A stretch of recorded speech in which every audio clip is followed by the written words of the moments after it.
Special എന്തെന്നറിയോ? രസകാളൻ. ഗുരുവായൂരിൽ നിന്ന് കൊണ്ടുവന്ന രസകാളൻ. പിന്നെ മാങ്ങ ഉപ്പിലിട്ടത്. പിന്നെ മാങ്ങച്ചാറ്. പപ്പടം. പപ്പടമൊന്നും എണ്ണയിൽ കഴിച്ചതില്ല, ചുട്ട പപ്പടം. ഓട്സ് കഞ്ഞി. അരിഭക്ഷണം ഞാൻ കഴിക്കില്ല, കാരണം ഓട്സാണ്. ഓട്സ്, മാങ്ങ ഉപ്പിലിട്ടത്, നമ്മുടെ ഗുരുവായൂരപ്പൻ്റെ രസകാളൻ. പിന്നെ ഞാൻ ഉപ്പിലിട്ട അച്ചാറിട്ടത്. ഇതെല്ലാം കൂടി കഞ്ഞി കുടിച്ച് കഴിഞ്ഞാൽ പിന്നെ എല്ലാവരും ചോദിക്കും ഈ കഞ്ഞി ഉണ്ടാകും. അത്ര ടേസ്റ്റാണ്. എല്ലാവരും വീട്ടിലൊന്ന് ട്രൈ ചെയ്യും. ഓട്സ്, ഒരു 3 സ്പൂൺ ഓട്സ്, അതിലേക്ക് 1 ഗ്ലാസ് വെള്ളം വെച്ച് നന്നായി തിളപ്പിക്കുക. തിളച്ച് വരുമ്പോൾ അതിൽ കുറച്ച് ഉപ്പിടുക, ഇറക്കി വയ്ക്കുക. അതിൻ്റെ ശേഷം കുറച്ച് രസകാളം ഒഴിക്കുക, ഉപ്പിലിട്ട മാങ്ങ ഇടുക, അച്ചാർ കുറച്ചിടുക, ഒരു പപ്പടം. ഇതിൽ വലിയ ഒരു സദ്യ പോലും വേണ്ട. അത്ര ടേസ്റ്റാണ്, വളരെ ടേസ്റ്റാണ്. എല്ലാവരും വീട്ടിൽ ട്രൈ ചെയ്യും. ഓക്കെ, വളരെ ടേസ്റ്റാണ്, കുടിക്കാൻ നല്ല രസമുള്ള സാധനമാണ്.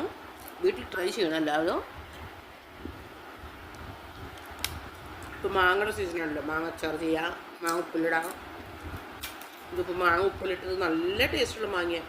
ഞാൻ മാങ്ങ, ചെറിയ കാന്താരിമുളക്, നല്ല തിളപ്പിച്ച വെള്ളം ആറിയിട്ട് അതിൽ മാങ്ങ മുറിച്ചിട്ടു, അതിൽ കാന്താരിമുളക് ഇട്ടു, കുറച്ച് മഞ്ഞൾപ്പൊടി, പിന്നെ ഉപ്പ്, കല്ലുപ്പാണ് ഇട്ടിട്ട്, പൊടിപ്പ് ഇടണം, കല്ലുപ്പ് യൂസ് ചെയ്താൽ മതി. ഇട്ട് വെച്ചിട്ട് 1 മാസമായി. നല്ല ടേസ്റ്റാണ്. ഇത് കഞ്ഞിക്ക് കഴിക്കാൻ നല്ല ടേസ്റ്റാണ്.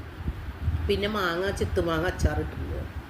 പിന്നെ പപ്പടം ചുട്ടാണിത്.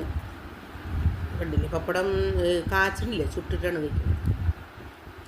പിന്നെ ഓട്സ്. പിന്നെ അതിൽ നമ്മൾ ഒഴിച്ച് രസകാളം. ഗുരുവായൂർ രസകാളമാണ്, നമുക്ക് വീട്ടിലുണ്ടാക്കാൻ പറ്റും. പക്ഷേ ഗുരുവായൂർ കഴിക്കാൻ ഒരു ടേസ്റ്റ് കേട്ടോ. ഇതെല്ലാവർക്കും കിട്ടുന്നില്ല. എനിക്ക് വേണമെങ്കിൽ ഡെയിലി രസകാളം കിട്ടും, ഡെയിലി പോയാലും കിട്ടും. അപ്പം ഞാൻ എന്നും കഴിയുമ്പോൾ ഒരു പാത്രം കൊണ്ടുപോയി അവിടുന്ന് കൊടുന്ന് ഫ്രിഡ്ജിൽ വയ്ക്കും. ഒരു ദിവസം കൊടുന്ന ഒരു 5 ദിവസം ഉണ്ടാവില്ല. കഴിയുമ്പോൾ തിരിച്ചൊരു ഡബ്ബ കൊടുന്ന് നിൽക്കും. രസകാളം കൂട്ടി ചോറുണ്ണാൻ ഭയങ്കര ടേസ്റ്റാണ്. എൻ്റെ മോളിന്ന് ദുബായിൽ എന്താ കൂട്ടാൻ ചോദിച്ചപ്പോൾ ഞാൻ രസകാളം ചെയ്തിട്ടുണ്ടമ്മ. നന്നായിട്ടുണ്ടമ്മ. ഇത് പറയാൻ പറ്റില്ല, ഗുരുവായൂർ അമ്പലത്തെ രസകാളം വേറെ ടേസ്റ്റാണ്.